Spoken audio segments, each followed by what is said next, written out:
Bonjour tout le monde, comment vous allez? Je m'appelle Solange Zombem et je suis une activiste pour les droits des mères célibataires et de leurs enfants. Aujourd'hui, je fais cette petite vidéo pour m'adresser à la famille Nkulu. C'est une vidéo de paix.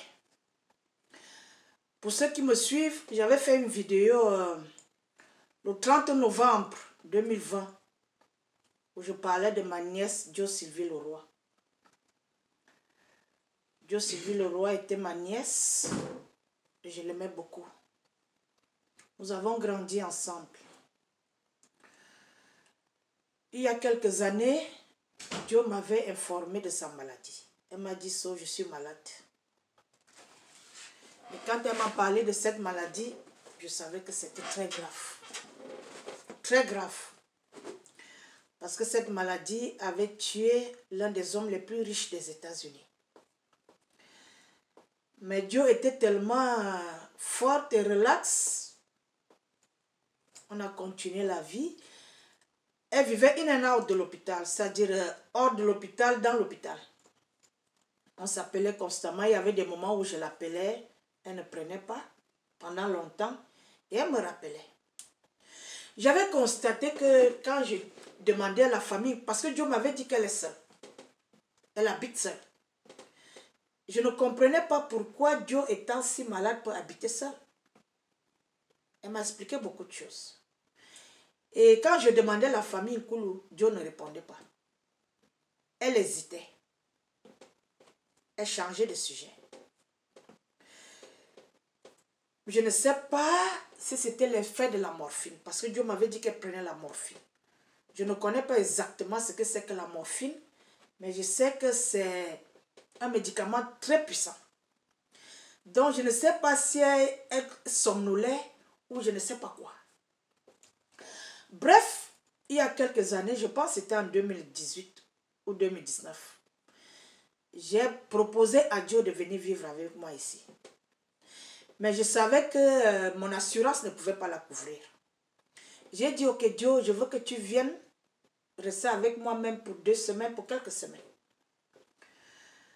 Je voulais qu'elle fasse ça constamment, si elle avait la force. Je voulais voir son état et si elle pouvait faire ça constamment. Mais Jo m'a dit qu'elle ne pouvait pas voyager. Quand j'ai demandé pourquoi, elle m'a expliqué une histoire avec sa mère. Et j'étais très choquée. Elle m'a fait savoir que c'est à cause de sa maman qu'elle ne pouvait pas voyager. J'étais très choquée de ce qu'elle m'a dit. Mais, qu'est-ce que je pouvais? On a continué jusqu'au 27 novembre 2020 quand elle est décédée. J'avais parlé avec Jo 2 jours avant son décès. Jo était bien. Elle était contente de sa nouvelle maison. Elle me disait, j'ai eu une nouvelle maison, je vais habiter, machin. Elle était très contente de sa nouvelle maison et tout, et tout, et tout. Ce qui fait que quand je reçois l'annonce de son décès 2 jours après, je suis très choquée. J'ai demandé si la famille de Jo était au funérailles, et si la famille Nkulu était au funérailles. On m'a fait savoir que la famille Nkulu n'était pas au funérailles.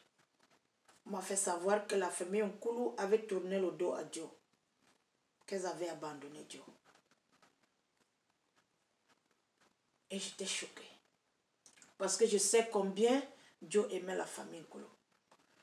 Jo prenait la famille Nkulu comme ses frères et ses sœurs de même père et de même mère. J'étais très choquée. Donc, après ça, j'ai fait la vidéo que vous avez suivie.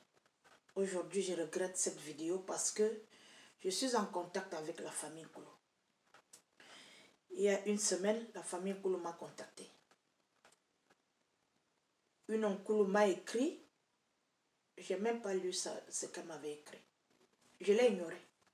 Parce que j'étais toujours fâchée que cette famille que Jo aimait tant avait abandonné Jo.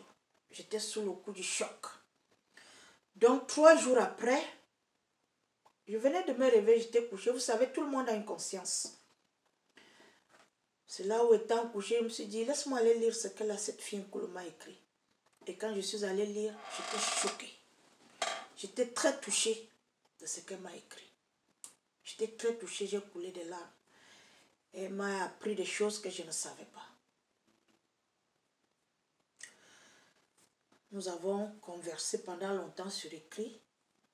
Elle a dit, Solange, je vais t'appeler. Et elle m'a rappelé quelque temps après. Quand elle m'a rappelé, nous avons causé. Nous avons beaucoup causé.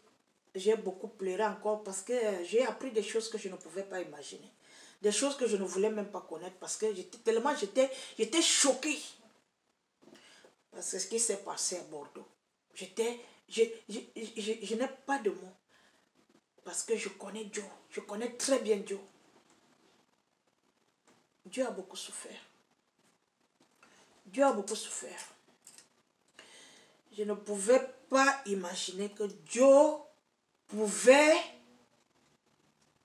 endurer ce que j'ai appris qu'elle a enduré. Je ne pouvais pas imaginer. J'étais choquée. On a causé longtemps et tout. Elle m'a expliqué beaucoup de choses. Et j'ai compris que c'est une famille qui a beaucoup aimé Dieu depuis l'enfance. Parce que Dieu m'a présenté la famille Nkulu dans les années 80. C'est là où je connais la famille Nkulu.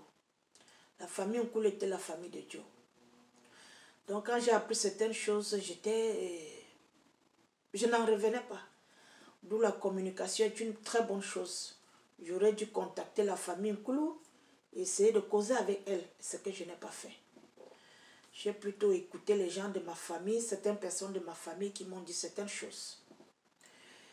Donc, à tous ceux qui ont écouté cette vidéo, je retire mes mots.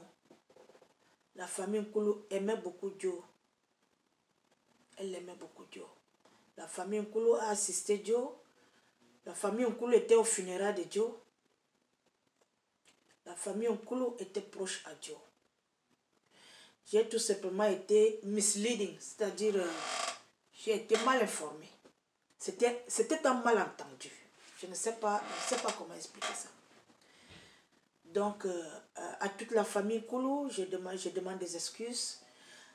Je sais que vous avez des maris, vous avez des enfants, vous avez des amis. Je m'excuse auprès de la famille Nkulu, les amis, la belle famille, les enfants.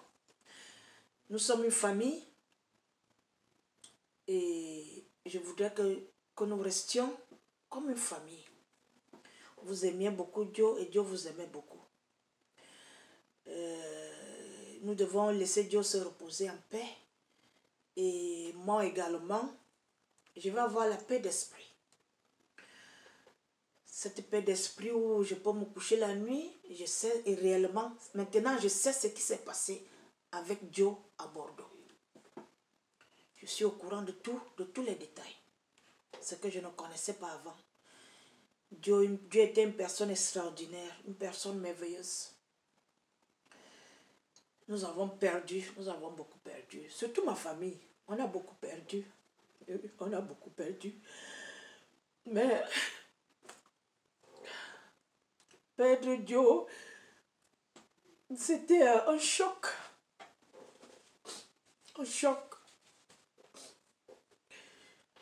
Un grand choc. Dieu, une très belle personne, you know. Que Dieu se repose en paix. Je vous aime. Portez-vous bien, la famille Flou. Bye bye.